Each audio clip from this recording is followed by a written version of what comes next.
La historia escrita por hombres siempre reflejó a las mujeres poderosas como mujeres malvadas, pero en su inmensa mayoría fueron heroínas que lucharon contra lo establecido.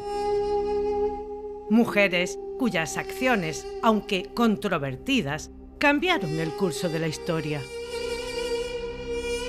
Heroínas o malvadas. ¿Nos acompañas?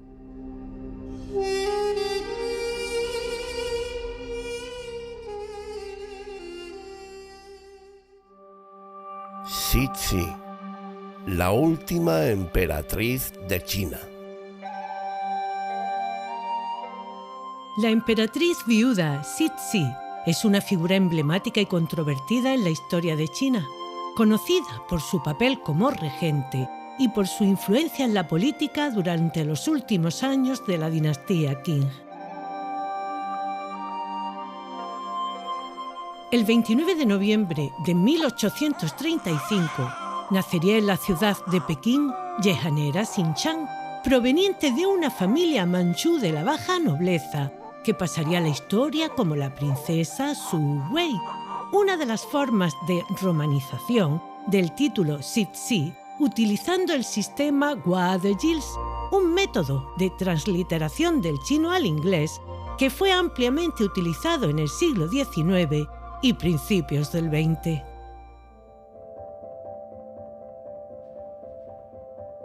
Durante la década de 1830, Europa experimentaba una serie de revoluciones que buscaban establecer gobiernos más libres y poner fin a los regímenes absolutistas. En el año 1848, una ola de revueltas y protestas estalló en varias ciudades europeas, demandando reformas democráticas, derechos civiles y un cambio en las estructuras políticas. La revolución industrial, que había comenzado en Gran Bretaña a finales del siglo XVIII, continuó expandiéndose por Europa durante el XIX. Este periodo vio la urbanización masiva, el crecimiento de la clase obrera y el surgimiento de nuevos movimientos políticos como el socialismo y el anarquismo, que abogaban por los derechos de los trabajadores y una reorganización radical de la sociedad. El marxismo, inspirado en las ideas de Marx y Engels, ganaba popularidad, pero China seguía sumida en un auténtico régimen feudal autoritario y anclado en el medievo. En este periodo, gran parte de la población vivía en el campo y se dedicaba a la agricultura. La vida de los campesinos era dura y estaba marcada por la pobreza, la inseguridad alimentaria y el constante riesgo de desastres naturales como inundaciones y sequías. Y los campesinos tenían que pagar además impuestos al gobierno central y a los terratenientes locales, lo que a menudo agravaba aún más su situación económica.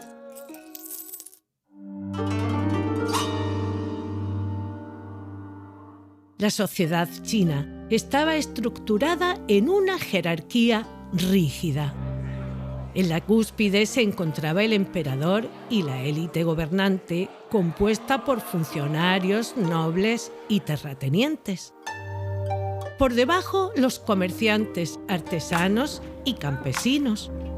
Los literatos o eruditos confucianos tenían un lugar importante debido a su papel en la burocracia imperial, accediendo a sus puestos a través de exámenes imperiales. El estatus social estaba determinado en gran medida por la propiedad de la tierra y la educación confuciana. Las mujeres ocupaban una posición subordinada en la sociedad y su papel principal era el de ser esposa y madre. El matrimonio y la procreación eran deberes esenciales y se valoraba enormemente el nacimiento de hijos varones. El comercio exterior era una fuente de conflictos, especialmente en relación con las potencias occidentales. La exportación de té, seda y porcelana eran fundamentales para la economía china. Pero el creciente déficit comercial con Occidente, especialmente debido al contrabando de opio por parte de comerciantes británicos, llevó a la Primera Guerra del Opio entre 1839 y 1842.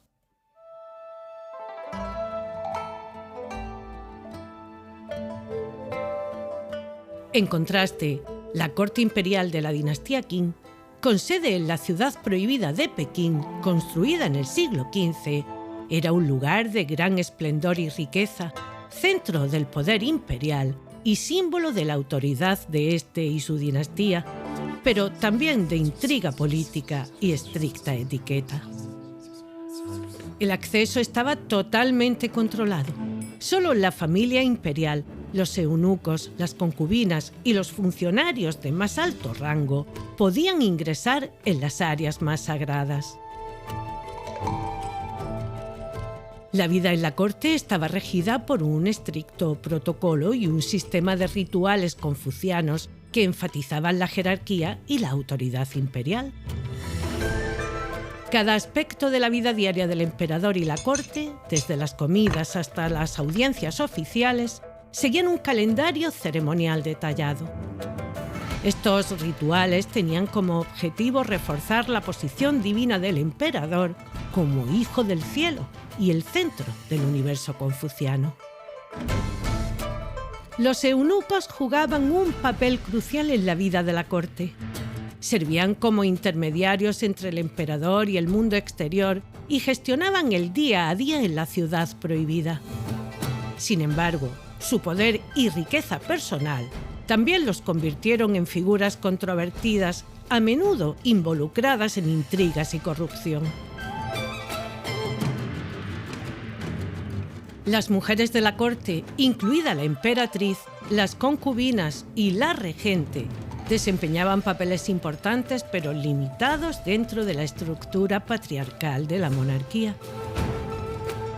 La esposa principal del emperador, la emperatriz, tenía un estatus elevado y era responsable de supervisar a las demás mujeres en el palacio y de asegurar la continuación de la línea imperial. Era reverenciada como la madre del Estado, pero su poder dependía en gran medida de su capacidad para engendrar un heredero varón. Aunque sus vidas estaban llenas de lujo, también lo estaban de competencia y rivalidad, ya que una concubina que producía un heredero podía elevar su estatus y su influencia. Sin embargo, la mayoría de ellas vivían en relativo aislamiento y eran relegadas si no lograban dar a luz a un hijo varón.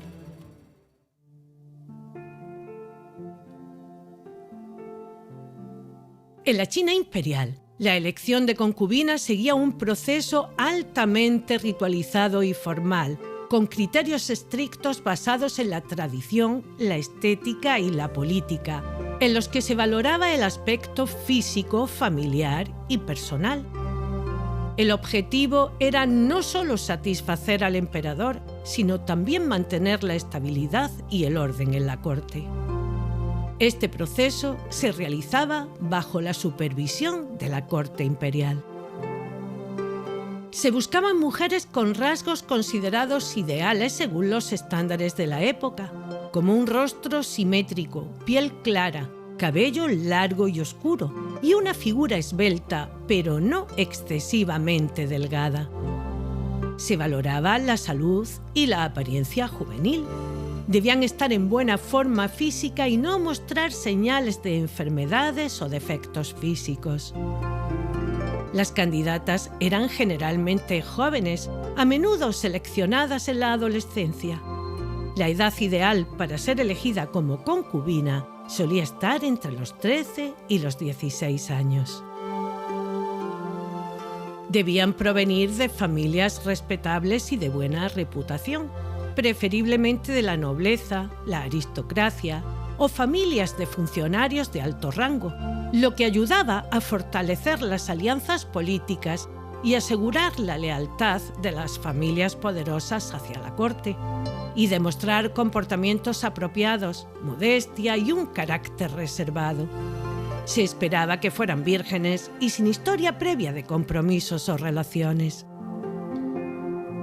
Además de la belleza y la virtud, se valoraban las habilidades artísticas y culturales.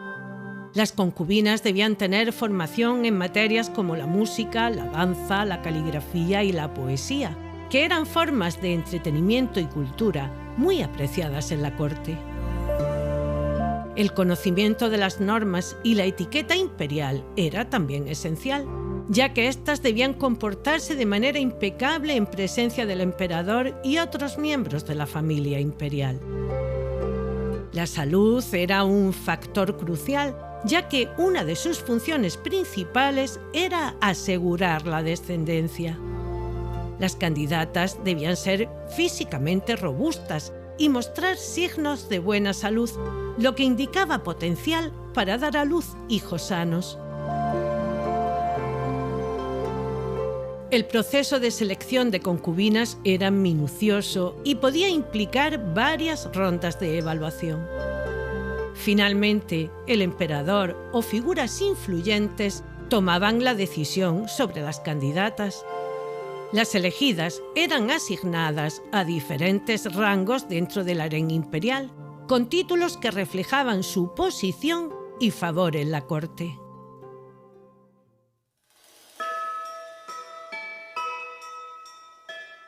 En 1851, a los 16 años, Yehanera Xinshang fue elegida como concubina del emperador Xianfeng.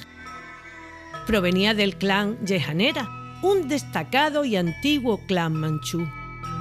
Aunque no pertenecía a la rama más alta de la aristocracia, su linaje era lo suficientemente noble y respetable para calificarla como candidata adecuada. Los emperadores Qing solían elegir concubinas de entre las familias nobles manchúes para fortalecer las relaciones y alianzas políticas dentro del imperio.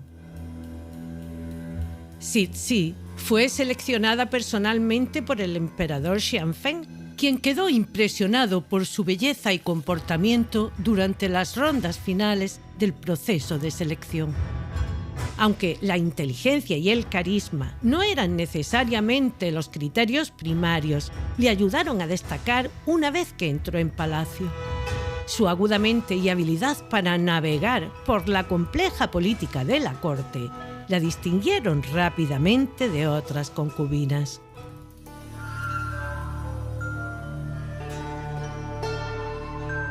Según los relatos históricos, Li Lianjing, uno de los eunucos más influyentes en la corte, la recomendó al emperador y lo persuadió de que pasara tiempo con ella. Cixi quedó embarazada poco tiempo después. Según los registros históricos, la concepción ocurrió aproximadamente 2 meses después de que se convirtiera en la concubina del emperador. En 1856 dio a luz al que se convertiría en el futuro emperador Tongzhi.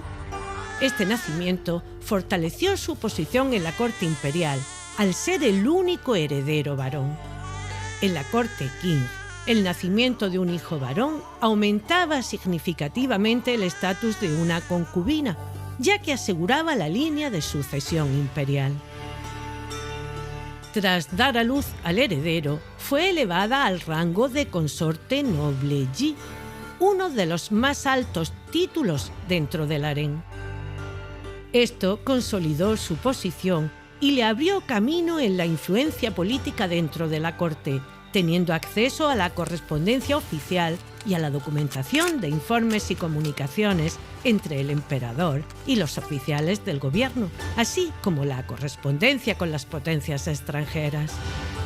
Su capacidad para leer y comprender estos documentos le permitió estar informada sobre los asuntos del Estado y la política y desempeñar un papel activo en el asesoramiento al emperador, especialmente en tiempos de crisis.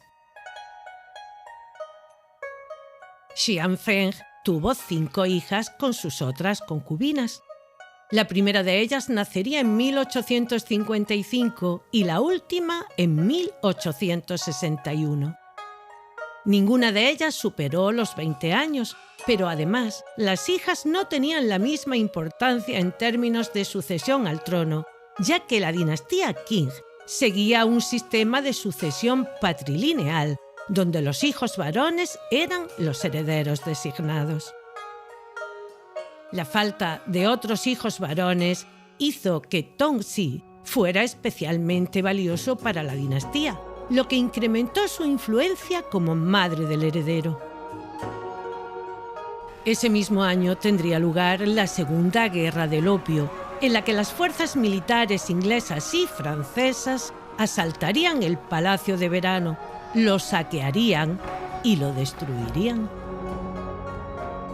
Los tratados desiguales que resultaron de esta derrota erosionaron la soberanía china, permitiendo a las potencias extranjeras obtener concesiones territoriales y derechos comerciales. Esto culminó en la cesión de Hong Kong a Gran Bretaña, la apertura de varios puertos chinos al comercio internacional y el establecimiento de enclaves extranjeros en ciudades clave como Shanghái.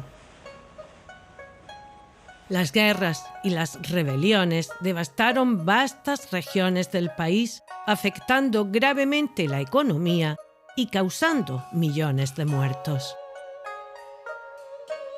El 22 de agosto de 1861 moriría el emperador Xianfeng a los 30 años de edad, víctima, parece ser, del estrés y la adicción al opio, después de un reinado de solo 11 años, marcado por levantamientos internos y las crecientes presiones de las potencias extranjeras sobre China. Su hijo, de solo 5 años, ascendió al trono bajo el nombre del emperador Tongxi. Debido a la minoría de edad del nuevo emperador, Cixi fue nombrada corregente junto a la emperatriz viuda Xiang, también conocida como noble consorte Zheng y más tarde como la emperatriz Xiao Zhenxiang. A pesar de ser la esposa principal y por tanto ostentar el título de emperatriz, no tuvo descendencia.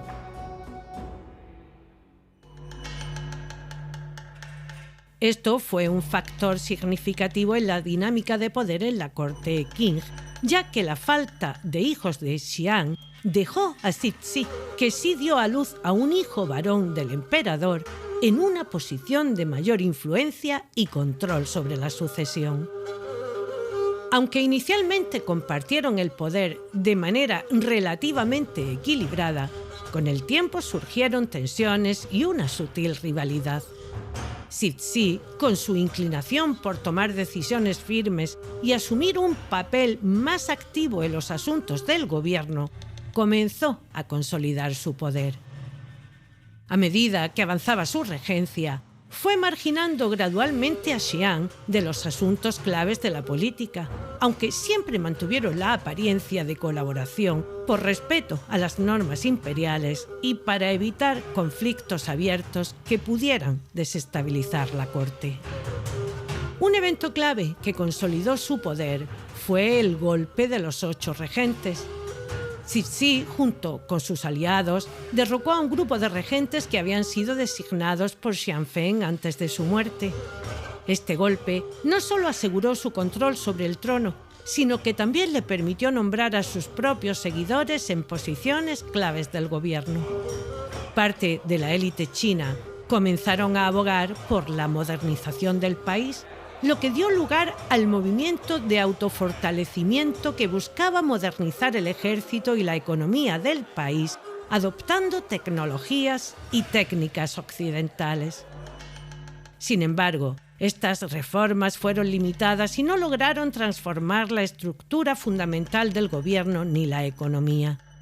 La resistencia conservadora, en la que Cixi jugó un papel central, impidió cambios más radicales. Cixi fue una figura política compleja.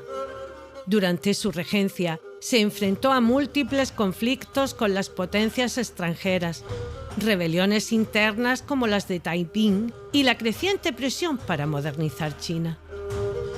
En 1875, su hijo, el emperador Tongzhi, murió a los 18 años sin dejar herederos varones. Esta situación, creó un vacío en la línea de sucesión y una crisis potencial en la corte Qing, ya que no había un sucesor directo.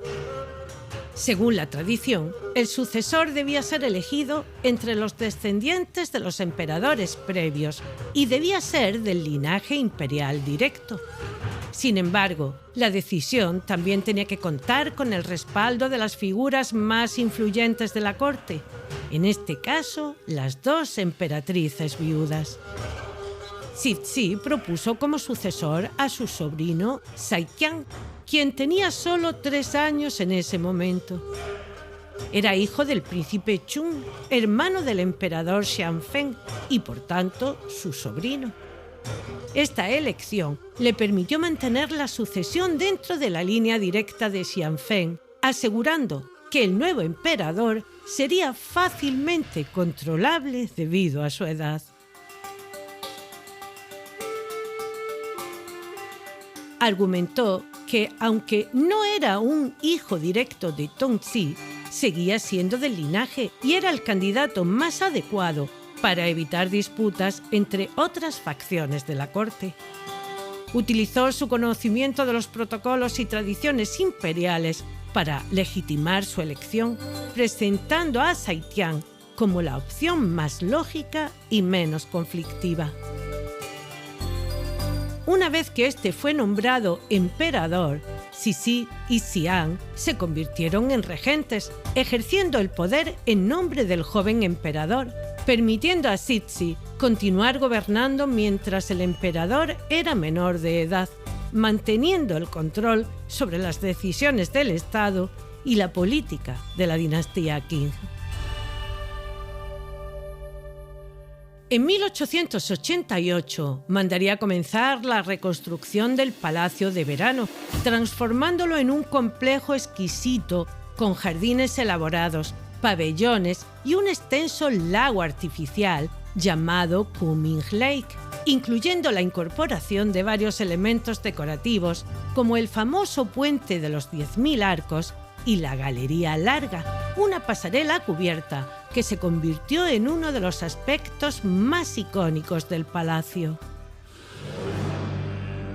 Uno de los momentos más controvertidos fue la intervención en la reforma de los 100 días en 1898, promovida por el emperador Guangxu.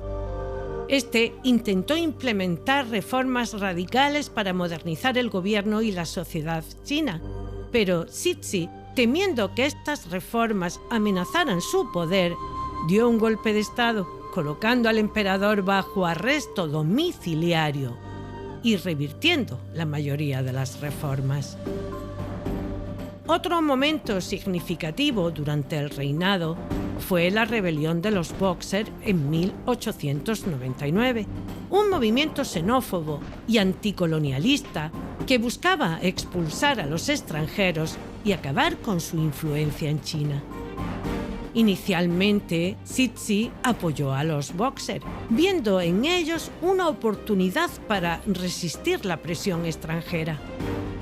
Sin embargo, estas formaron la Alianza de las 8 Naciones y derrotaron a los Boxer en 1900.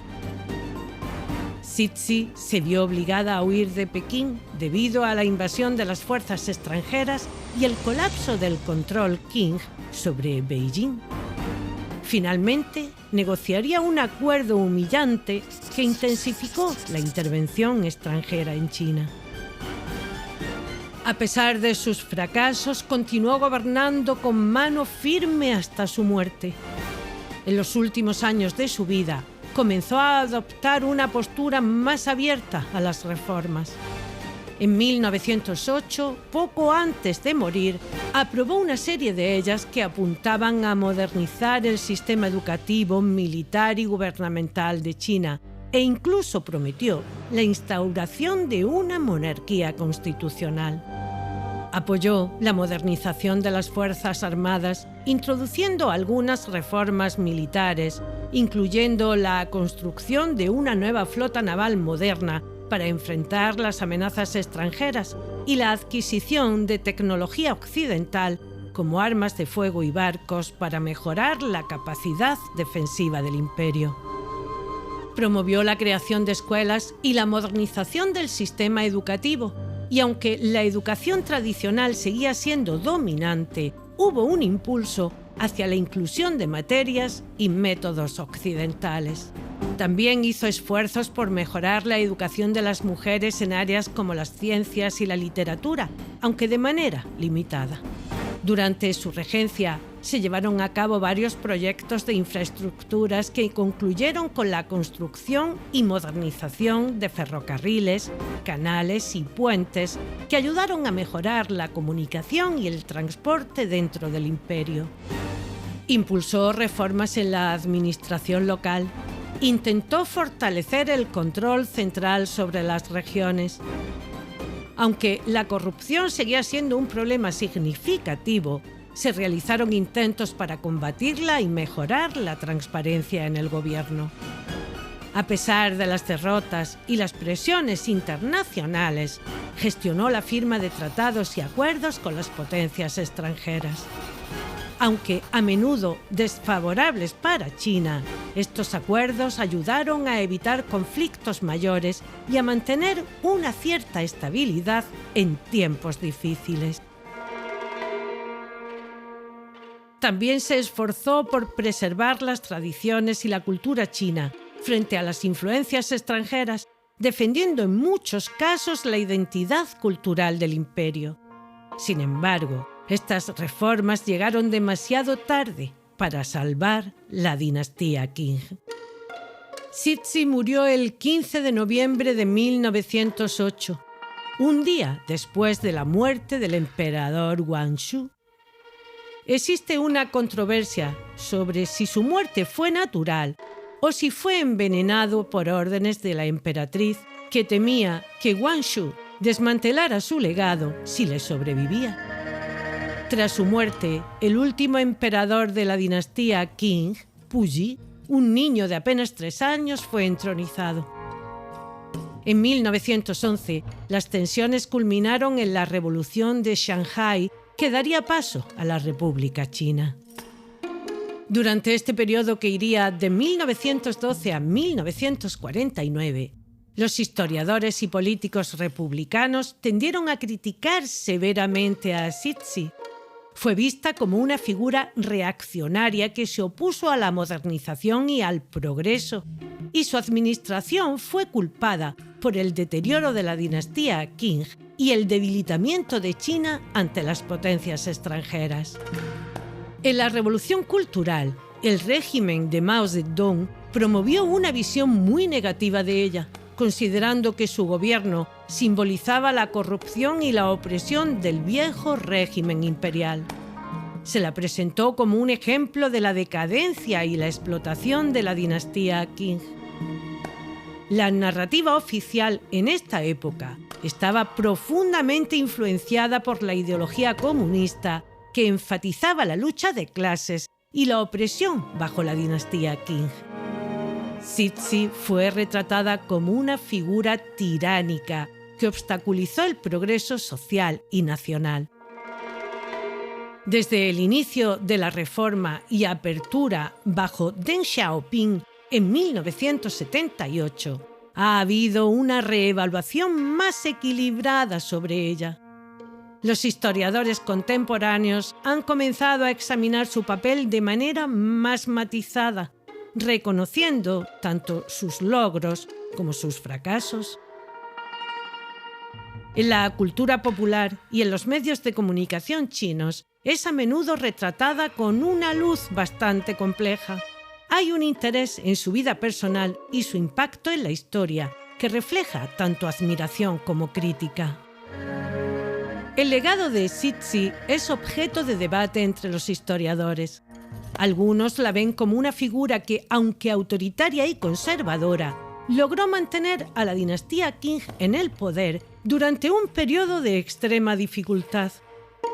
Otros la critican por su resistencia a las reformas necesarias que podrían haber fortalecido a China frente a las amenazas extranjeras y modernizado la nación de manera más efectiva.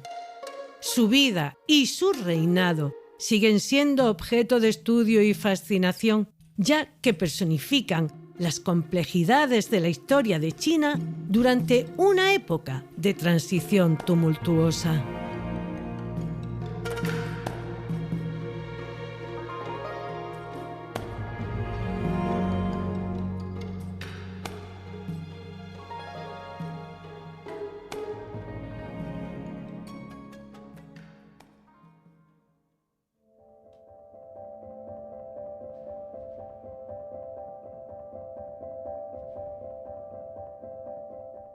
Bienvenido y bienvenida al podcast Heroínas o Malvadas. Hoy vamos a viajar a un tiempo mucho más cercano, casi coetáneo. Hoy vamos a investigar, a descubrir y a experimentar la vida y las circunstancias de Cixi, la última emperatriz de China. Y para todo esto cuento con el otro 50% de heroínas o malvadas, a Toñi Martínez. ¿Qué tal, Toñi? ¿Cómo estás? Pues aquí preparada para hablar de una mujer tremendamente interesante, de una cultura además que, no sé, para ti que nos estás escuchando o para ti, Iñaki, pero para mí una cultura muy poco conocida. Los que vivimos en Europa, bueno, pues cuando tenemos esa cultura general de lo que ha sido la historia, nos centramos en la historia europea, qué pasó en nuestro país y qué pasó en los países colindantes, porque de alguna manera, bueno, pues interactuaron con el nuestro. Pero la cultura china, yo creo que para todos los occidentales, digámoslo así, pues es un poco una gran desconocida. Nos hemos dejado un poco de llevar pues por lo que nos han contado películas, que la inmensa mayoría de las ocasiones no reflejan la realidad, no en este caso con China, sino con cualquier otra cosa. Al final, bueno, pues es un poco esto de la novela histórica, que al final, bueno, pues coges unos personajes, pero en base a eso, pues tú te montas tu película, nunca mejor dicho, y la realidad pues no tiene mucho que ver, que digamos, con lo que nos están contando. Pero realmente, ¿cómo era esa cultura? Para mí, pues un mundo ahí, un agujero negro, ¿no? Donde prácticamente no sabes qué es lo que sucedía. Y en concreto, en el caso de Cixi, pues es que estamos hablando de hace muy poquito tiempo, ¿eh? Estamos hablando del siglo pasado, no, del anterior. O sea, no estamos yéndonos a eso, a un renacimiento, como tú apuntabas antes. Nos estamos yendo al 1800, relativamente hace poquito tiempo, donde hay una cultura muy arcaica, donde aún todo está muy encorsetado, donde el poderoso o la corte imperial viven en un mundo irreal, donde lo que pasa fuera de las murallas, pues para ellos es como si no existiera. Si la gente pasa hambre o no pasa hambre, a ellos les da igual. Y en contraposición, en Europa, pues estamos prácticamente en la segunda revolución industrial. Estamos con movimientos revolucionarios como el marxismo. Hay una diferencia cultural en una misma época entre Europa u Occidente y esa China imperial muy brutal, muy brutal. Si hablamos de esa China sin contextualizarla en el tiempo, bien podría ser una China del siglo XVI. Sí, incluso medieval, ¿eh? Sí, por eso. La realidad es que la diferencia... Fíjate, quizás en el papel de la mujer no hay tanta diferencia, pero sí que es cierto que la vida, lo que llamamos las circunstancias que rodean al día a día, la rutina de vida en China a lo que era Occidente, sí que era muy diferente. China estaba como aletargada, como conservada en una época medieval. Congelada en el tiempo. Totalmente, congelada en el tiempo. Entonces hay una gran diferencia, hay un gran espacio entre la vida normal de China y ya no te digo en la ciudad prohibida, que es a donde nos tenemos que dirigir ahora para descubrir qué circunstancias y qué experiencias vivió Cixi. Fíjate, En esos años, en Estados Unidos estaban en la conquista del oeste pura y dura, o sea, estaban robando las tierras a los indios y claro, es que hay que decir las cosas como son. Esa es la palabra exacta. Le estaban robando la tierra a los indios y los estaban echando de su casa. Exacto. Sí. Y claro, y en ese tiempo China estaba todavía, pues eso, unos 300 años atrás, con la misma vida que hace 300 años, enmarcada en un mundo que ya estaba ya revolucionado o acelerado hacia lo que es hoy en día. Porque, ojo, no ha recorrido tanto tiempo. En realidad, Cixi, que empezó a gobernar hacia el 1860, claro, estamos hablando que hay 140 años o 160 años de diferencia. No es tanto, ¿eh? En historia eso es un suspiro. Sí, es un chasquido de dedos. En historia es un chasquido de dedos. Claro. Esa es la auténtica realidad. Y de hecho, pues China, de alguna manera, sufre todas esas consecuencias porque, claro, los ingleses se van hacia allá buscando el comercio del opio, buscando traer de China pues muchas cosas, seda, porcelana, muchas razas de perros que vinieron, esto como se suele decir, la cabra tira al monte. Y bueno, pues en mi podcast en Perretes, cada vez que hemos hablado o he hablado, mejor dicho, de una raza china, pues se reproduce esta situación, que esos barcos que van a por seda, a por porcelana y a por todas esas cosas, pues también se traen un montón de razas de perros hacia Europa. Sí, qué diferente que entonces se traían razas de perros y ahora nos traemos avispas asiáticas. Sí, yo prefiero los perros a las avispas, ¿Cómo va cambiando la narrativa de la historia? ¿Cómo cambia el cuento? Sí que es verdad, Iñaki, sí que es verdad. Pero eso, el comercio del opio, que para Inglaterra es muy importante y que de hecho a consecuencia de esto se producen 2 guerras. En la primera a Cixi le pilla pequeñita, pero la segunda guerra del opio ella la vive en primera persona. Claro, ella está en el meollo. Claro, durante la Segunda Guerra del Opio, ellos están refugiados en el Palacio de Verano y tienen que salir todos huyendo, incluida Cixi, ya con su hijo nacido. Tienen que salir huyendo porque las tropas inglesas y francesas acaban destruyendo el palacio. O sea que ellos sufren las consecuencias de esa implosión que se está produciendo en Europa a todos los niveles. Nivel comercial, a nivel popular, absolutamente a todos los niveles, sí. En realidad lo que ocurría un poco es lo que puede pasar también ahora, es decir, las potencias occidentales descubren en China una gran fuente de riqueza, de negocio y claro, pues mientras les dejan manejar el negocio, todos somos muy amigos, hasta que las cosas empiezan a estirarse un poco y entonces los occidentales entran a hierro y fuego y directamente revientan con todo. Esto está reflejado, parte de esta historia, está reflejado en una película, 55 días en Pekín, que cuenta la historia de aquella manera, porque Hollywood nunca ha sido un dechado de virtudes a la hora de respetar la historia. Muy riguroso, no ha sido nunca. Pero bueno, nos podemos hacer una leve idea de la época y del momento, ¿no? Pero vamos a tirar más atrás en el tiempo. Vamos a empezar en el momento en el que Cixi es elegida, entra a la corte imperial, entra a lo que es la ciudad prohibida, como concubina del emperador Xianzhen. Yo ahí tengo una duda, porque partamos de la idea de que Cixi es hija de unos, llamémosle, nobles, serían lo que ahora podríamos llamar la clase media. Bueno, sí y no. Ella pertenece al clan Yehanera, que es un clan manchú, y durante esa época los emperadores procuran siempre en su harén tener a alguien que provenga de este clan. Ellos, cuando elegían concubinas, intentaban cubrir todas las áreas de conflicto para de esa manera tener a todos de su parte. Lo que yo digo, estamos en la Edad Media. Sí.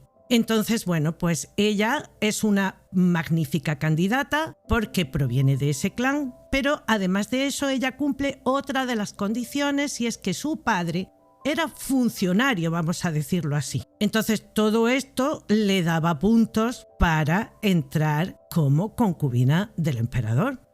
El emperador tenía muchas concubinas, no sé si con todas cohabitaba o no, la verdad, no lo sé. Pero está claro, creo recordar, si la memoria no me falla, que los harenes podían llegar a contar hasta con 60 mujeres. Eso es, yo eso es lo que tengo entendido también, con 60 mujeres, lo cual para nuestro emperador sería algo divertido, pero cansino.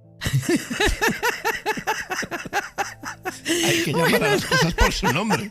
O sea, se iba a divertir, aburrir no se iba a aburrir, pero cuidado que... Bueno, también tenía su trabajito, ¿eh? A ver, no sé si sería cansino o no, lo que sí está claro es que, bueno, pues al final el emperador iba tomando contacto con aquellas mujeres que de alguna manera el jefe de los eunucos le iba poniendo como en el camino. Sí, porque todo esto estaba como distribuido, ¿no? O sea, había cierta gente, entre los cuales estaba la madre del propio emperador, que iban como distribuyendo a las chicas, ¿no? O sea, estas de primera clase, estas de segunda, estas de tercera, con esta sí, con esta no te conviene tanto. La emperatriz madre, digámoslo así, sí que tomaba cartas en el asunto a la hora de elegir las concubinas, pero no era solo ella, o sea, su decisión no era la única. Ahí intervenía el resto de gente que formaba la corte imperial y también el propio emperador. De hecho, se dice que a Cixi fue el propio emperador quien la eligió. Uh-huh. Cixi era una mujer, parece ser, muy bella, entendamos los cánones de la época y del país en cuestión, pues parece ser que ella era muy guapa y cumplía con esos cánones de belleza. Tenía un pelo largo, muy negro, tenía una tez clara, era alta, era esbelta, pero no excesivamente delgada. Tengamos en cuenta aquello de que en muchas culturas se ha tomado como que una mujer que estaba flaca era una mujer enferma, mientras que una mujer que estaba más metidita en carnes, pues era una mujer más sana, más saludable. Exacto. Con lo cual esto pues directamente se asociaba con la capacidad de poder engendrar hijos. Pero además de esto, bueno, imagino que no solo Xian, no fue ella la única, pero también eran mujeres, o en este caso prácticamente niñas, porque se les empezaba a seleccionar con 13 años, eran prácticamente, bueno, para nosotros, con nuestra mentalidad actual, pues sería un infanticidio, porque 13 añitos...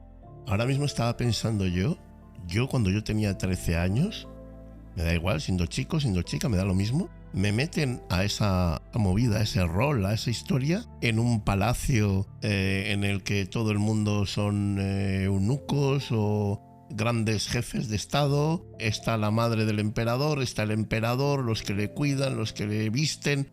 Y yo estoy allí con mis 13 añitos haciendo todo lo que me dicen. Tiene que ser, emocionalmente, tiene que ser semejante golpe, que yo sé que antes las personas maduraban antes y aunque tengas 25 años, meterte en esa historia. Fíjate cuántas personas a día de hoy se casan con reyes y el tipo de vida que llevan les destroza personalmente. Imagínate con 13 años en aquella época, encima en la ciudad prohibida, que era, bueno, pues como... Era el aislamiento absoluto, porque vivías en una jaula de oro, tenías muchas necesidades cubiertas, pero vives absolutamente en manos de los demás.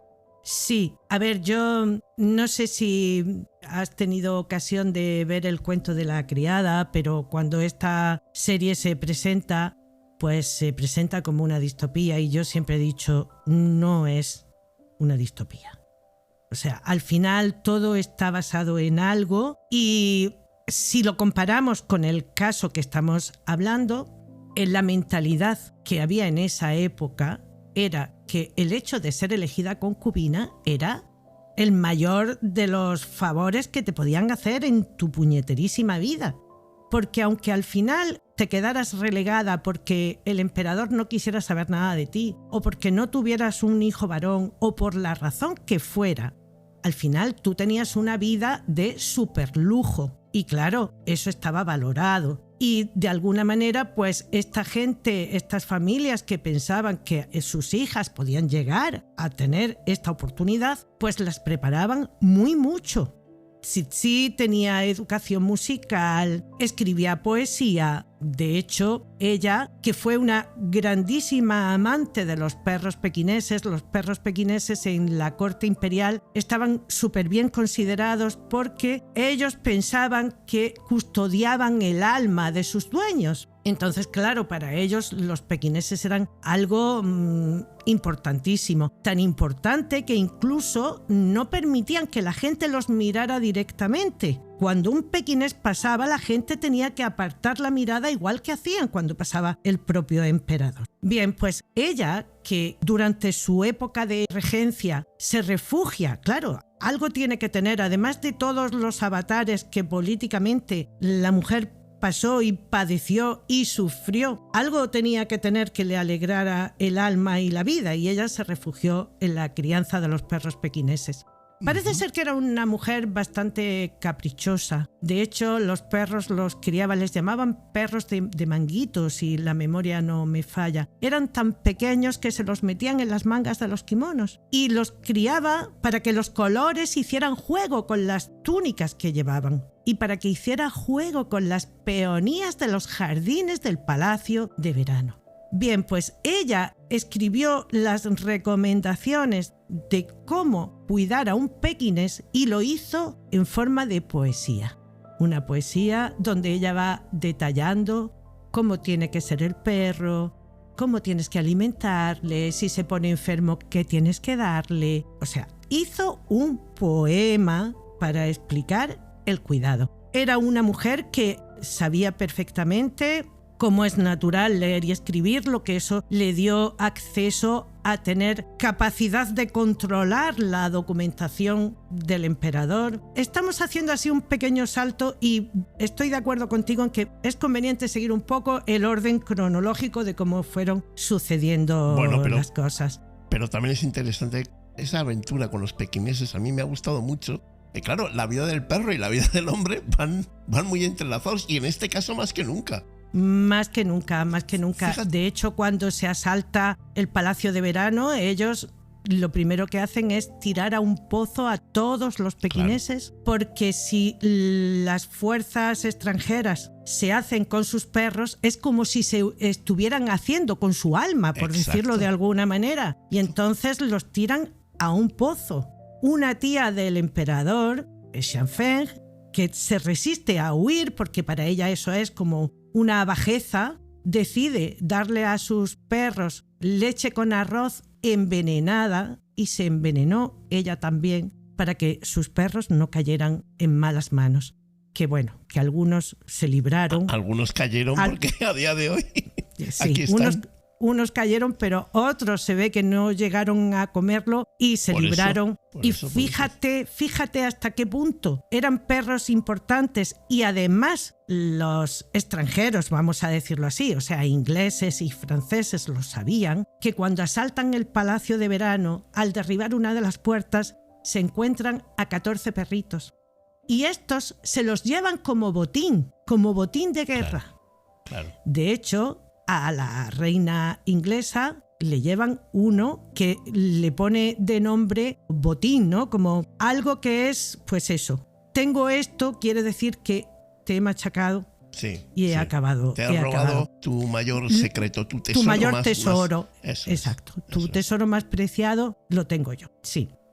Fíjate que, volviendo otra vez a lo de Tzitzit y a sus comienzos, Tzitzit fue elegida como concubina, pero era una concubina que no despertó el interés, al principio por lo menos, del emperador. No sé muy bien si fue por el emperador o por la madre del emperador. El caso es que estuvo un tiempo como que no contaban con ella. Cada concubina tenía su eunuco. Y ahí hay un caso que cuentan de que el eunuco se ofreció a Tzitzit a vender las bondades de ella al eunuco jefe, al eunuco pues que controlaba a todo el grupo de eunucos, para que así el emperador tuviera a alguien que la aconsejara que la eligiera a ella. Y aunque eso al principio a ella la mosqueó, la enfadó, y lo entiendo, pero fíjate cómo es esta mujer, que con algo que te ha enfadado, que encima estás sola, que ya no cuentas con nadie tuyo alrededor, entiende y piensa y al final permite a su eunuco que le abra el camino para poder llegar ella al emperador. Ese cambio de pensamiento a mí me interesa muchísimo porque es eso, es en un momento que estás mal, que estás sola, que no cuentas con nadie, no puedes confiar en nadie, eso ya te lo digo yo. ¿Cómo haces para dar la vuelta a lo que te molestaba y decir, espera, que me he enfadado, pero quizás esto va a ser algo bueno? Y evidentemente es el primer paso a que ella llegue a ser quien es. Bueno, sobre esto hay dos informaciones diferentes. En todo lo que yo he ido viendo, leyendo, investigando, en unos casos hablaban de que ella estuvo 2 años. Sí, eso como es. en la cola, esperando a que el emperador se fijara en ella, pero la realidad es que solo fueron 2 meses. Fíjate. No sé si hubo ese eunuco personal que habla con el eunuco principal. Lo que sí es cierto que el eunuco principal es el que le dice al emperador, conócela, pasa la noche con ella. Y bueno, a raíz de ahí tienen ese primer contacto y parece ser que el emperador pues quedó bastante encandilado con todas las capacidades que ella tenía. Se sabe que ella tuvo acceso a toda la correspondencia que el emperador mantenía con otros países, incluso dentro de su propio gobierno. Y todo este conocimiento que ella fue teniendo durante este tiempo sería lo que luego le serviría para poder ejercer esa regencia durante los años que estuvo. Ella estaba al corriente de todo lo que sucedía, ya no como una mera concubina, sino también como una consejera. Parece ser que el emperador se dejaba aconsejar por ella porque sabía que sus consejos eran útiles, eran razonables, eran lógicos y parece ser que se dejó mucho aconsejar. Claro, ahí estaba naciendo la emperatriz viuda. Claro. Ya estaba viniendo porque tenía eso dentro y el emperador lo entendió. Sí, además, claro, ella se queda embarazada, la emperatriz, porque ella no dejaba de ser una concubina. La emperatriz no había tenido hijos, de hecho, no tuvo hijos con el emperador. El emperador tuvo 5 hijas más con otras concubinas, pero bueno, el tener hijas no te posicionaba en ningún sitio, puesto que la línea iba pasando a hombres, por lo tanto el tener hijas pues no servía absolutamente para nada. Ella sí que tiene un hijo varón y claro, cuando nace este hijo pues está asegurando que la dinastía continúe y esto la hace colocarse en una posición muy importante.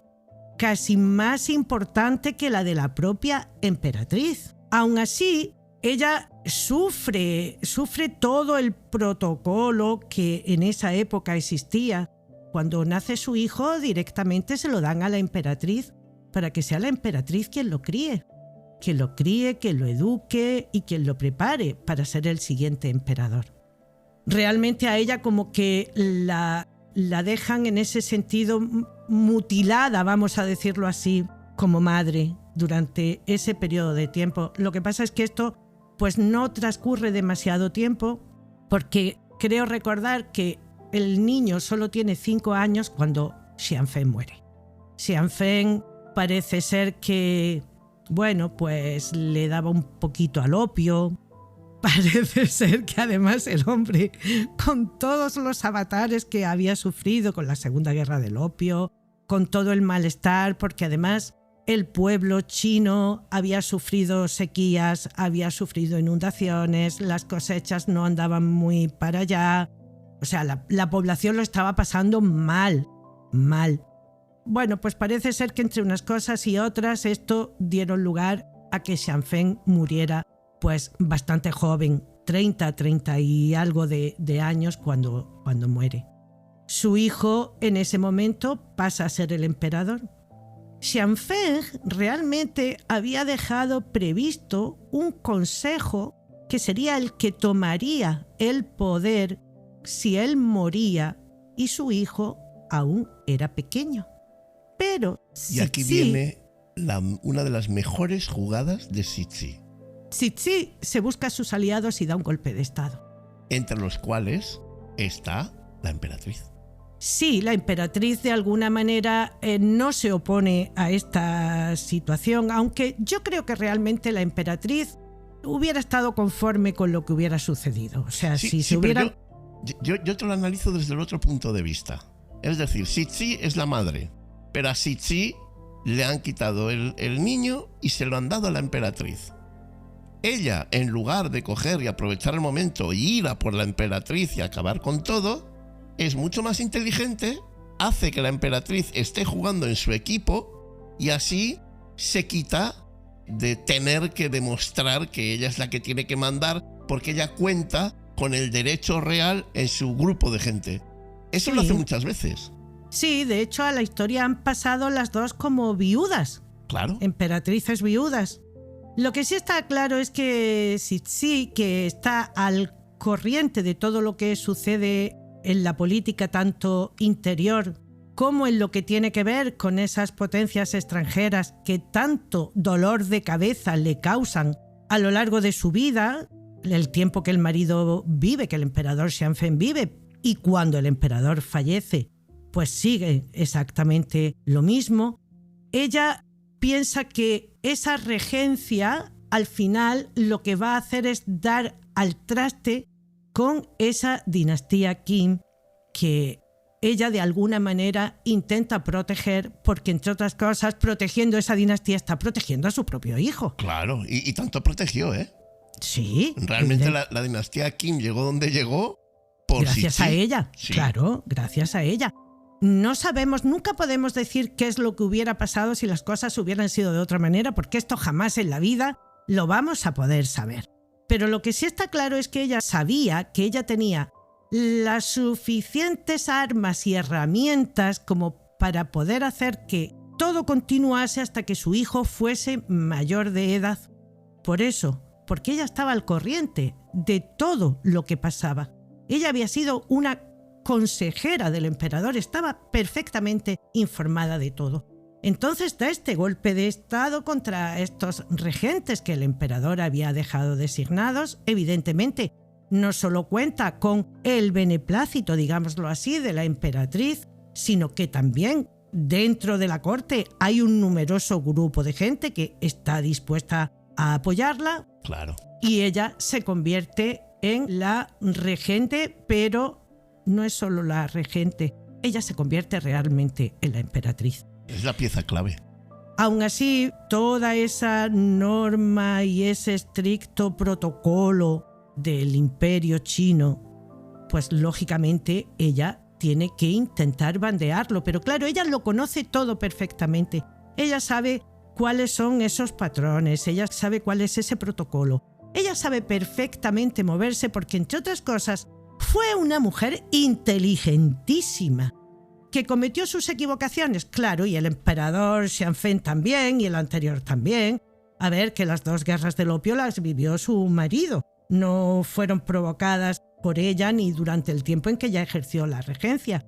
Eran tiempos muy tumultuosos, eran tiempos muy convulsos, donde había 800 millones de problemas.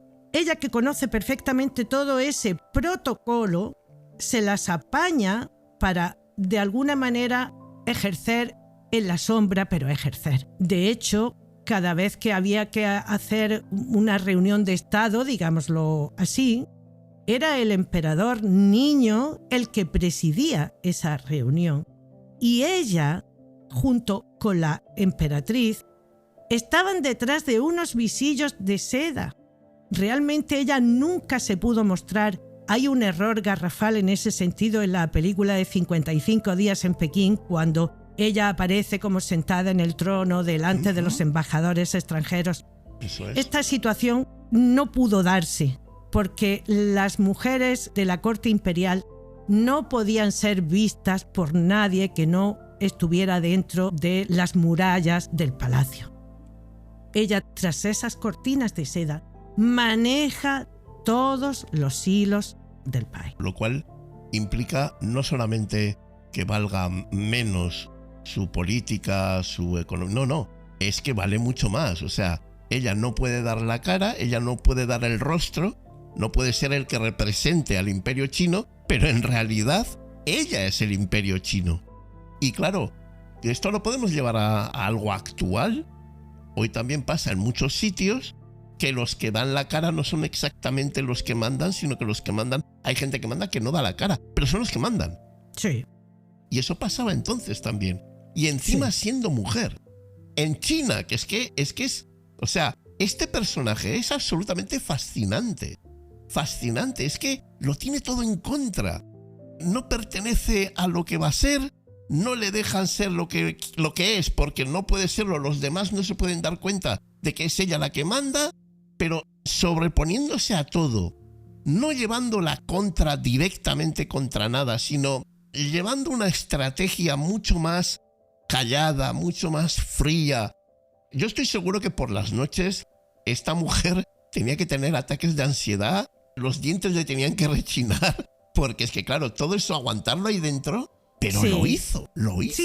Sí, es lo que decía antes, que posiblemente ese refugio en la crianza de los perros pues fue su válvula de escape, ¿no? Ese puntito de alegría de vivir, porque a la mujer le tocó una época muy, muy, muy dura, donde ella supo perfectamente moverse, que hizo cosas que no estuvieron bien. Bueno, no estuvieron bien dependiendo desde el punto de vista que lo miremos. Si lo miramos desde el punto de vista occidental y de los intereses de los occidentales, pues posiblemente esta mujer cometió errores. Si yo necesito algo de ti y tú ese algo que yo quiero no me lo das, pues yo puedo decir que es que tú no lo estás haciendo bien, que no tiene por qué ser así. Hay historiadores que dicen que posiblemente si ella hubiera aceptado algunas reformas, la cosa hubiera ido mejor. Bueno, pues no sé, mejor o peor, no sé, porque esas reformas estaban en gran parte ligadas a los intereses de las potencias inglesas, francesas, holandesas, americanas e incluso españolas, que también los españoles también estuvimos allí picoteando a ver qué nos traíamos para casa. Yo conociendo a las potencias occidentales, evidentemente podía haber tenido un reinado, entre comillas, más cómodo, más factible, pero a la larga, ¿para qué? Iba a ser un reinado de servicio a los demás.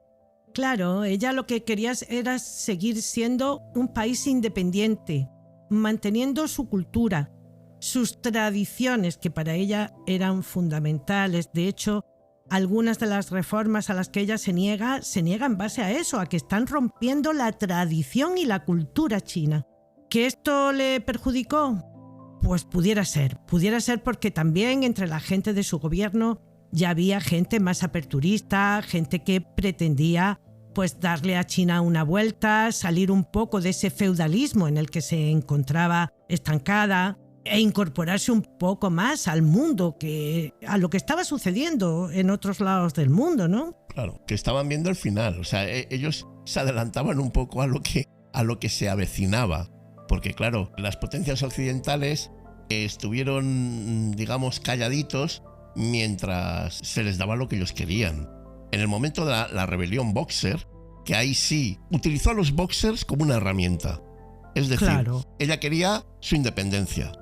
Y su independencia a su manera, no a la manera de los demás. Entonces, ella apoya a los Boxer sin darse cuenta que, claro, los Boxer tenían mucha actitud, pero les faltaba, pues, armas, les faltaba una educación militar, les faltaba muchas cosas que tenían las potencias occidentales. Cuando los Boxer le fallaron, ella apartó a los Boxer, los quitó, y ahí fue donde ya claudicó un poco a las potencias occidentales y les dijo, bueno, pasad y creced y multiplicaos, que se dice. Pero incluso en ese, si se le puede decir, yo no estoy tan de acuerdo en lo de error, pero se puede decir, ese patinazo que tuvo de apoyar primero a los Boxer y luego darse cuenta que por ahí no iba a conseguir nada, incluso después de eso, siguió mandando. Sí, además, fíjate que ella pierde a su hijo también muy joven. Su hijo, creo recordar que murió con 20 años, 20 y muy poquito, sin descendencia. Y ahí ella se las apaña para buscar un heredero. Porque claro, Xianfeng no había dejado más hijos que el que acababa de morir. Y ella se las apaña para buscar un heredero y tira de un sobrino, de un hijo, de un hermano de Xianfeng para ponerlo en el trono y ella seguir siendo la regente, o sea, la que sigue manejando y gobernando los destinos de China. Y no solo busca un heredero, sino que hace que todos, entre comillas, acepten el heredero. Claro. Y digan, bueno, pues tiramos ahora mismo con este. O sea, claro. Es que es una inteligencia brutal. Ella lo vende muy bien. Dice, a ver, es la sangre de la dinastía, no es hijo de Xianfeng, pero es su sobrino, es el hijo de su hermano. Por lo tanto, mantenemos los cánones de que esa sangre real siga hacia adelante. Claro que sí. Va dando los pasos sabiendo muy bien el terreno que está pisando en ese sentido. Luego le fallaron otras cosas. Pues sí. Sí, hombre, ella, como tú bien dices... La guerra chino-japonesa. Como tú bien apuntas, pues en los boxers ella fía el que son ultranacionalistas y que ahí ella va a tener un punto de anclaje, hasta que se da cuenta que además de ser ultranacionalistas, pues también son una banda de bárbaros que al final pues la están perjudicando más que la están beneficiando. Y que están despertando al dragón, que es lo que hicieron. Es verdad que su gobierno o su equipo de asesores en muchas ocasiones le dice tenemos que empezar a meter cosas también que en el país que supongan avances y que esto ayude también a que la población civil viva mejor. Hay que poner el ferrocarril. Parece ser que ella se niega en un principio al ferrocarril porque el ferrocarril va a pasar por sitios donde están enterrados, cementerios, vamos a decirlo así. Y entonces esto va en contra de su cultura, de que un cementerio se expolie o se mancille, ¿no? Se mancille, sí. Exacto, y entonces ella en un principio se opone a esto. Es terreno sagrado. Claro, ella se opone a comprar armas más modernas a Europa, ella se opone a muchas cosas, hasta que se da cuenta de que por ahí también se está equivocando y entonces empieza a rectificar, empieza a cambiar un poco, a modernizar el tema del ejército, a modernizar el tema de la educación, incluso a las chicas empieza a prepararlas en ciertas materias. Pero claro, estamos ya hablando de los últimos años de su vida. Ya es una mujer mayor, es una mujer cansada, es una mujer que incluso en un momento dado tiene que huir del país, aunque luego regresa. Es una mujer que debió de sentirse muy cansada y yo creo que también debió de sentirse muy sola.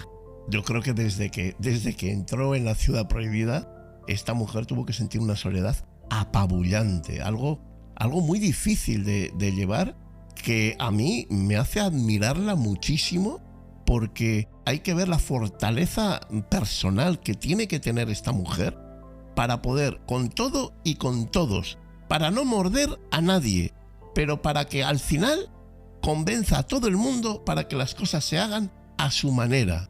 Eso es brutal. Fíjate que en un momento dado, el emperador Guangxu, es que yo con los nombres, sí, que era su sobrino. Su sobrino, el que ella puso como emperador. Fíjate que hubo un momento que él sí que intentó implementar reformas muy radicales. Sí, pero fíjate que sí, en ese momento vio pues que su poder se iba al traste y lo puso bajo arresto. O sea, imagínate todas las cosas que ha tenido que hacer para mantenerse en el poder.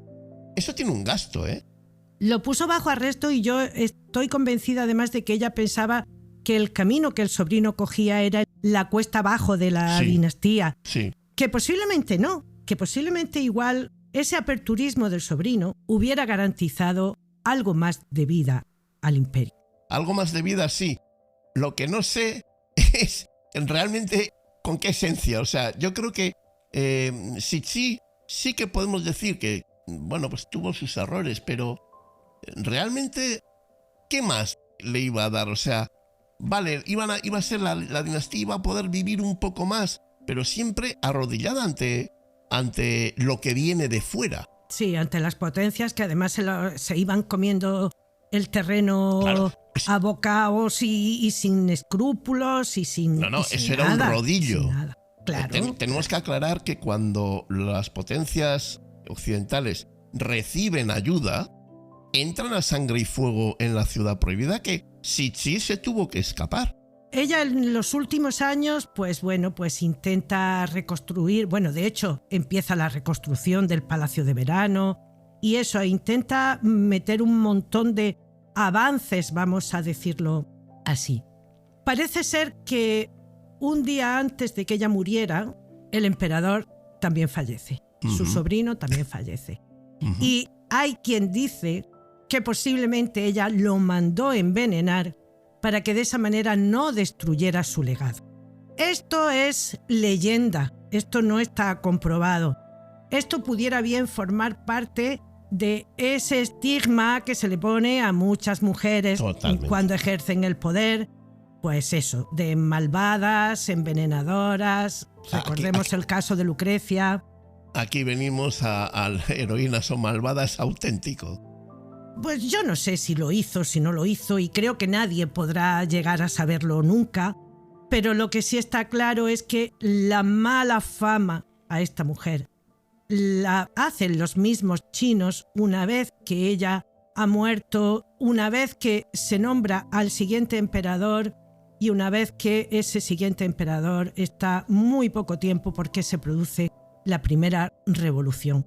Y a partir de ahí es cuando los historiadores chinos se ceban con ella. Y se ceban con ella por muchas razones. La primera razón, porque era de la dinastía Qing.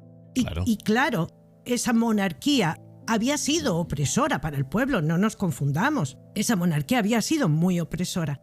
También yo creo que por el hecho de ser mujer. No sé si el último, en vez de ser una mujer, hubiera sido un hombre, si los historiadores hubieran cargado, sí, hubieran cargado, pero igual hubieran cargado de otra manera. Pero de otra manera, ¿eh? Sí, yo estoy convencida que hubieran cargado de otra manera. Y relativamente hace poco tiempo, porque cuando Mao Zedong vuelven a la carga con ella, hace relativamente poco tiempo es cuando esos mismos historiadores chinos empiezan a revisionar la historia de esta mujer y a poner un poquito las cosas en su sitio, ¿no? A descontaminarse. Sí, que ningún gobernante lo hace todo bien, pero esta mujer tampoco fue la tirana que la quieren pintar, que igual ejerció un poder excesivo, sí, pero igual que lo hubiera hecho un hombre si hubiera estado en ese momento y él hubiera sido el que hubiera visto el fin de la dinastía por la razón que fuera, pues hubiera hecho 3/4 de lo mismo. Sin lugar a dudas, fue una mujer valiente, fue una mujer con mucho coraje, fue una mujer que buscó recursos también de donde no los tenía, supo hacerse con gran parte de la corte, que la apoyara, que la arropara, que le diera estabilidad, que la ayudara a mantenerse en ese poder. A la emperatriz fue apartándola poquito a poco, de manera discreta, la relegó a que ella se encargara pues de las cuestiones habituales que se tenía que encargar una emperatriz. Y al final fue ella la que hizo y deshizo, con sus aciertos, con sus errores. Pero está claro que le tocó una época muy difícil, muy dura, y que, como tú bien apuntabas, si no hubiera estado ella y hubiera estado otro, el final de la dinastía hubiera llegado al mismo punto. Eso es una cosa clara y evidente. El pueblo chino además no podía seguir soportando hambrunas. Las potencias extranjeras no estaban dispuestas a que les diera dolores de cabeza y ellos querían seguir con su comercio, teniendo libre acceso a los puertos para su tráfico de mercancías. Es de justicia decir que Cixi fue una mujer de armas tomar, una mujer que supo hacerse respetar y una mujer que se dejó hasta el último milímetro de piel con sus aciertos, con sus errores. Pero lo llevó hasta el extremo el decir: tengo que ser la garante de que esta dinastía continúe, por lo menos hasta que a mí el cuerpo me haga sombra. Totalmente. Yo por último añadiría que Cixi murió en el año 1908, y cuando digo 1908 siento como una cosa decir, pero si es ayer, Sí. si esto ocurrió ayer. Es que es ayer, es que a los pocos años en Europa se declara la Primera Guerra Mundial, la Gran Guerra. O sea, que es que estamos hablando de antes de ayer, Claro. como tú bien estás diciendo. Estamos contando cosas que parecen de hace 600 años, pero es de ayer. 600 años por la diferencia cultural Exacto. que mantenemos exacto. con ellos. Y que a día de hoy esa diferencia cultural sigue existiendo. Nosotros no podríamos vivir como viven los chinos en China. No, es otro mundo. Aún sigue siendo otro mundo, aunque no sé cuánto tiempo, pero sigue siendo otro mundo.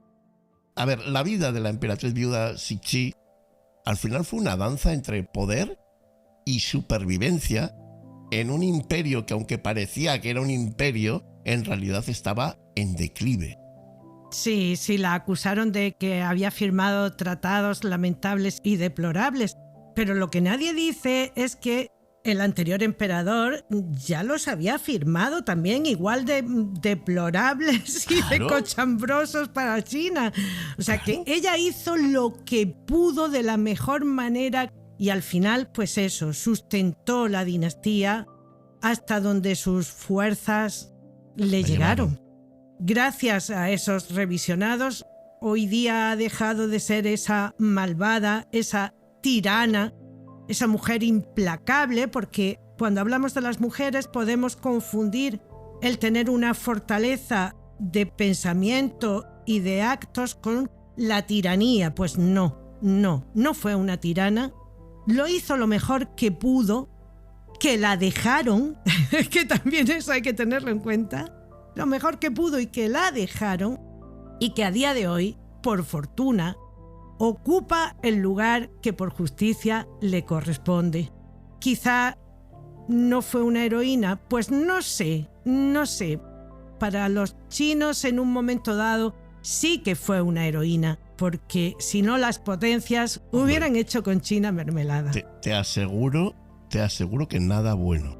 Ahora, ¿que hubiese quedado más bonito a ojos de los foráneos? Seguramente, porque aquí lo disimulamos todo. Pero bueno, nada, absolutamente nada.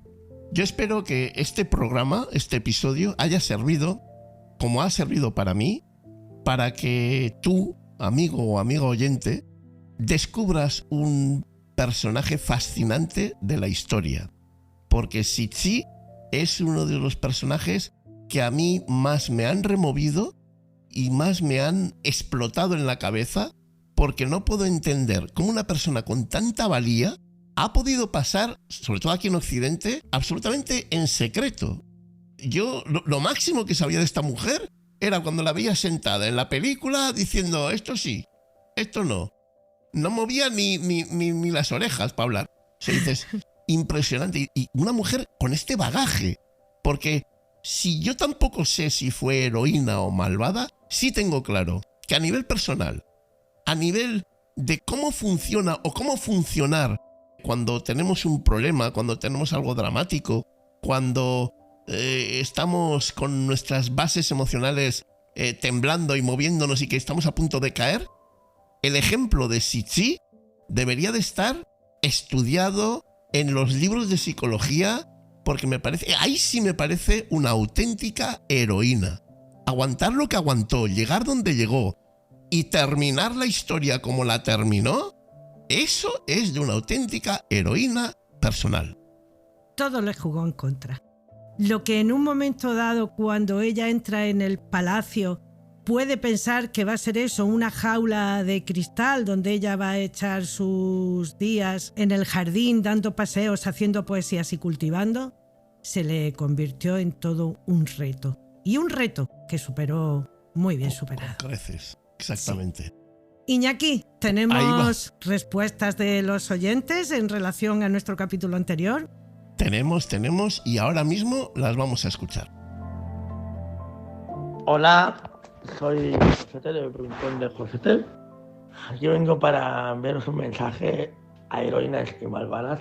Acabo de terminar de escuchar el episodio de Lucrecia, me ha entusiasmado, me ha encantado todas esas intrigas, toda esa historia de Lucrecia, César, padre, papa de Roma.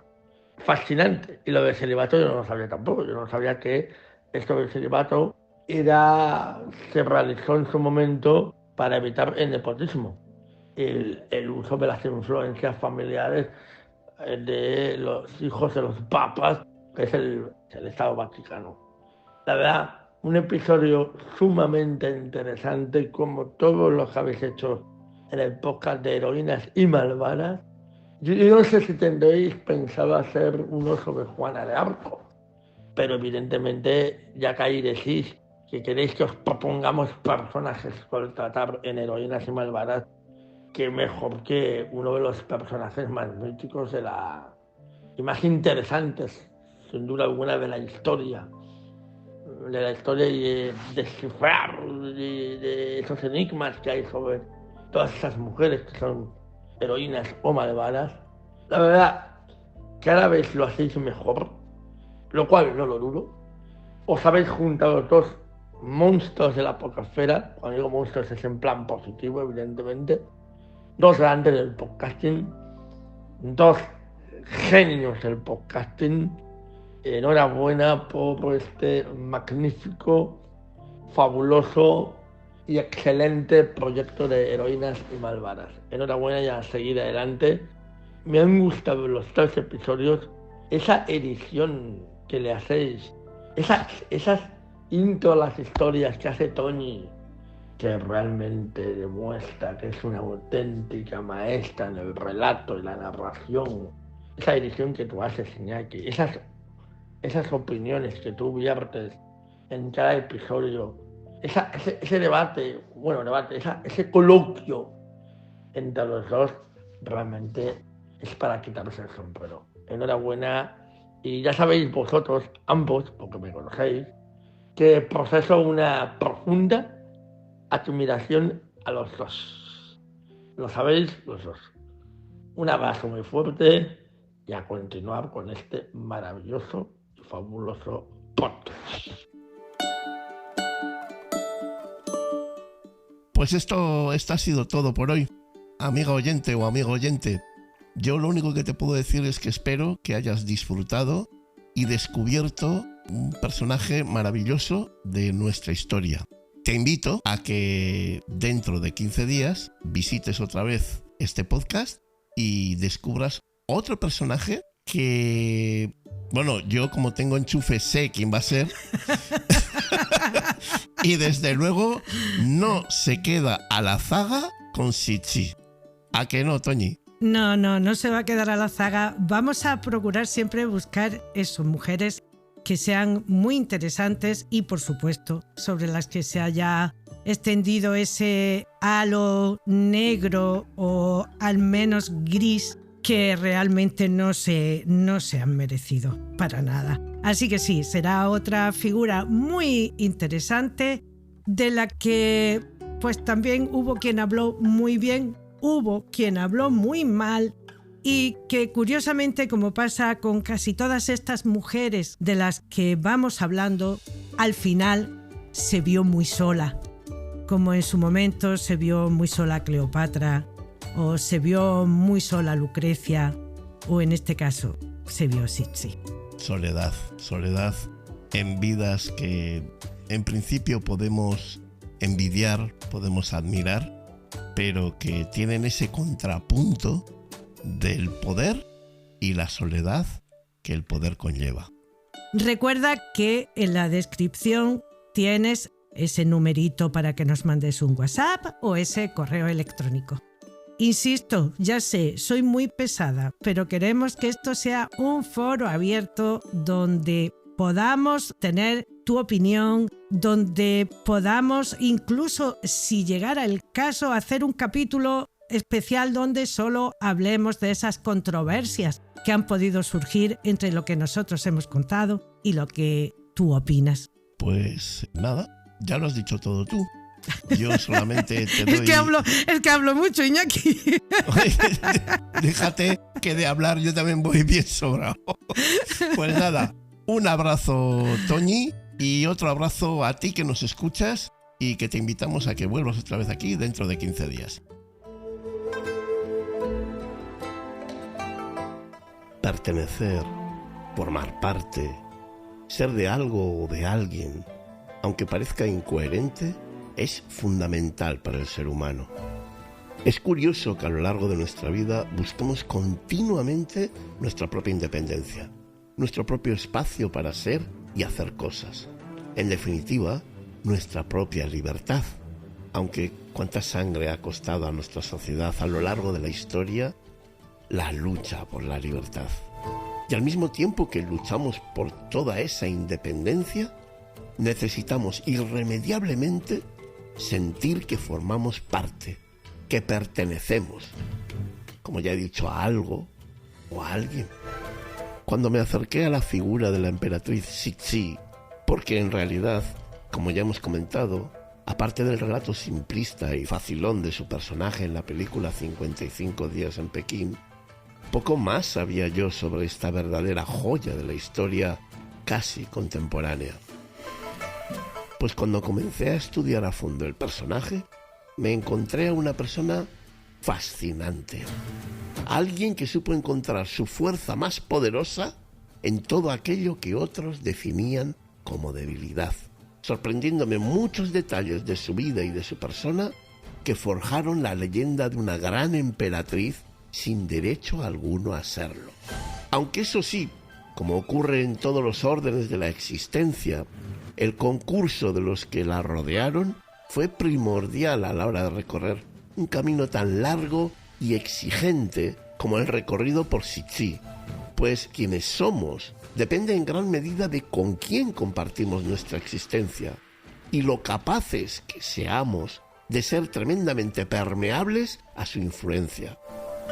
Porque tú que me escuchas sabrás a estas alturas que no hay destino en el mundo que pueda desentrañarse en absoluta soledad. Saberte rodear de personas idóneas y adecuadas para tu proceso personal es una de las mejores costumbres a llevar a cabo si quieres lograr tus metas. Nadie, escúchame bien, nadie es capaz de ejecutar su destino sin la participación de quienes le rodean. Somos un cúmulo de interacciones, en ocasiones solitarias y en ocasiones llevadas a cabo en conjunto, que vertebran nuestra existencia a imagen y semejanza de lo experimentado en nuestro viaje de la vida. Porque, como se suele decir, si quieres llegar antes, ve solo. Pero si quieres llegar más lejos, ve siempre acompañado.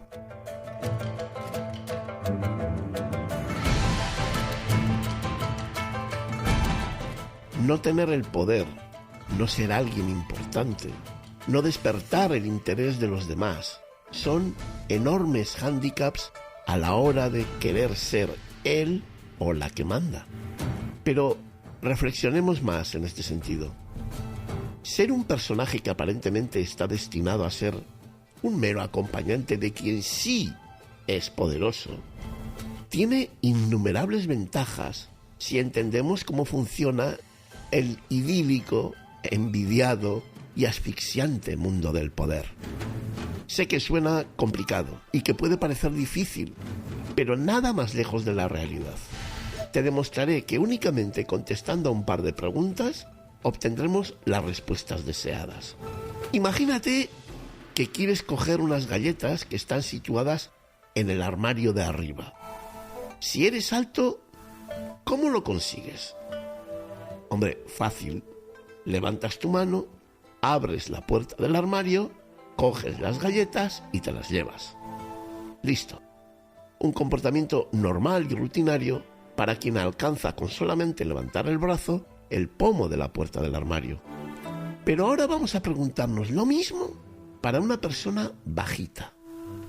Y la respuesta sería, estoy convencido, muy variada, según el desarrollo mental, emocional y psicológico de aquel que quiere alcanzar la galleta y no puede.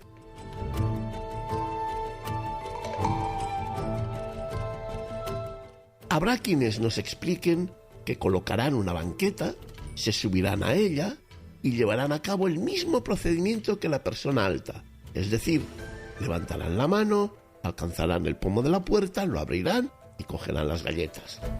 Pero habrá también quien no tenga banqueta y tendrá que buscar algo que le sirva para hacer lo mismo. Por ejemplo, un bastón. Un bastón para abrir el armario con la punta, tirar el paquete de galletas al suelo y del suelo recogerlo y comerse la galleta. Ya sé, me estarás diciendo, pero Iñaki, ¿para qué me estás contando todo esto? ¿Qué nos demuestra esto? ¿Qué podemos sacar de este ejemplo que parece tonto? Que el alto únicamente piensa en levantar el brazo y coger las galletas. Que el bajito con taburete ha de discurrir para darse cuenta que hay que subirse a la banqueta y luego llevar el mismo comportamiento que ha llevado el alto. Pero ojo, aquel que no tiene banqueta, que encima es bajito y no puede llegar al armario, tiene que discurrir y pensar en buscar una herramienta que le permita abrir el armario, en este caso con un bastón, y con ese mismo bastón alcanzar las galletas y tirarlas al suelo para después cogerlas y comérselas.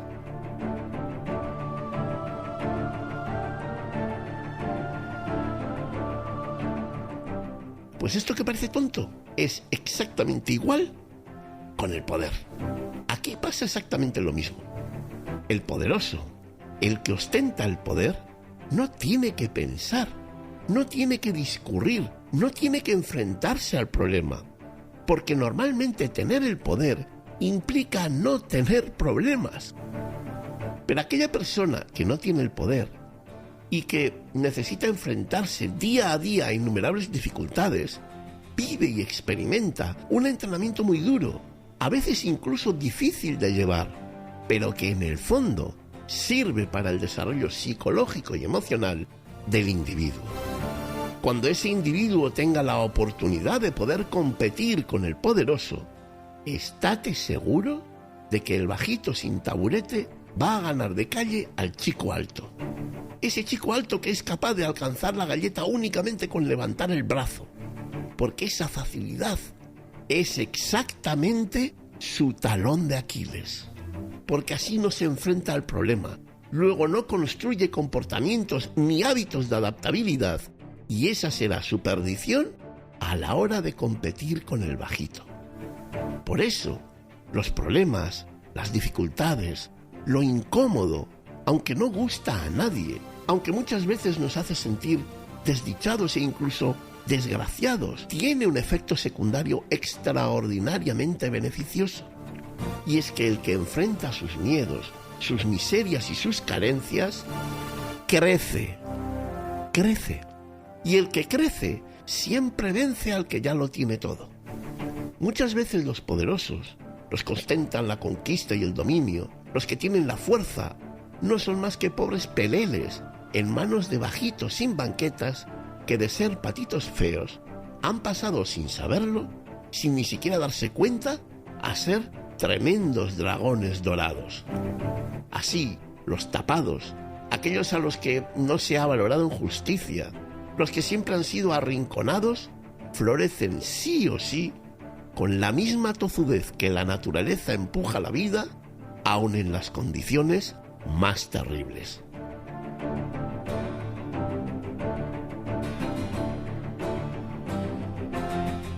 Convendrás conmigo que este equilibrio de fuerzas en este sistema tremendamente calculado y equilibrado que hemos dado en llamar vida es pura magia.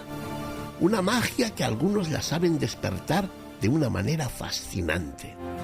Los que parecían no tener las cartas para gobernar, para conquistar, para destacar, al final lo hacen desde las sombras, con una habilidad emocional y estratégica que supera a esos que en realidad ostentan títulos, apellidos y cargos.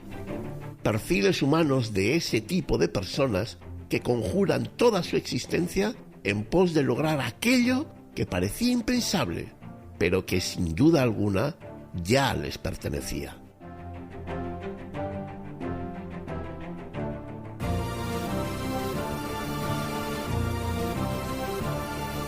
Estas circunstancias tienden a desarrollar en ti una aguda capacidad para leer las emociones y necesidades de los que están en el poder. Al no tener que preocuparte por la exposición pública, al ser una persona que ni siquiera despiertas las sospechas de los demás, puedes ir afinando tu intuición, escarbar en la psique humana y convertirte en un verdadero experto en detectar debilidades, deseos y miedos en quienes ostentan el control, y desde esa posición empezar a influir en sus decisiones. Esa invisibilidad personal que a veces tanto nos fastidia es una gran ventaja a la hora de alcanzar metas impensables. Mientras no destaques en el escenario, podrás moverte con entera libertad y manejar los hilos del poder sin que nadie sospeche. Esta habilidad para operar en segundo plano te da una ventaja estratégica sobre quienes están constantemente expuestos y por lo tanto son muy vulnerables.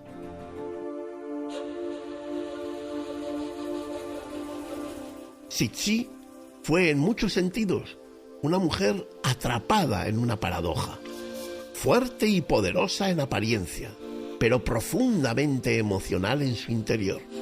Su historia es un recordatorio de que el poder y la emoción no son opuestos, sino que pueden coexistir en la complejidad de un ser humano. Ella gobernó con una mezcla de razón y emoción, y esa misma mezcla creo que es lo que la hizo perdurar tanto tiempo como una de las figuras más enigmáticas y poderosas de la historia.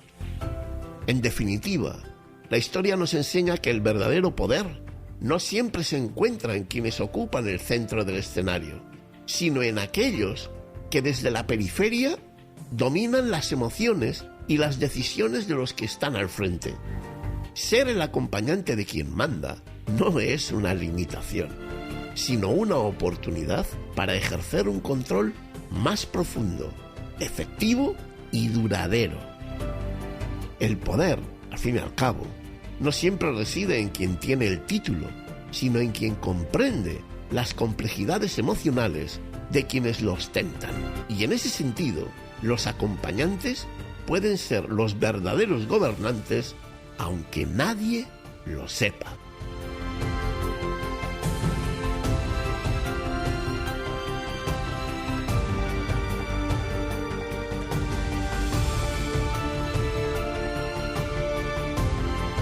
Yehenara, o también conocida como Cixi, la última emperatriz de China y la heroína que supo convertir sus supuestas debilidades en poderosas certezas.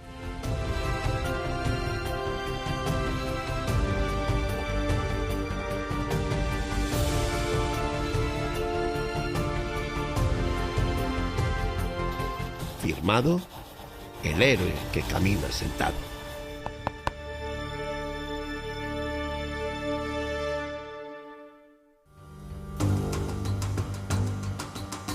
Has escuchado Heroínas o Malvadas, un podcast de Toñi Martínez e Iñaki Urdangarín Iraeta, en el que el primer y tercer martes de cada mes analizaremos la figura de una mujer que dejó su huella en la historia. Mándanos tu opinión en formato audio o texto a través del WhatsApp o el correo electrónico que tienes en las notas del episodio, o déjanos el comentario en el capítulo. Si te ha gustado, no olvides darle a seguir y recomendarnos a tus amistades. Gracias por escucharnos.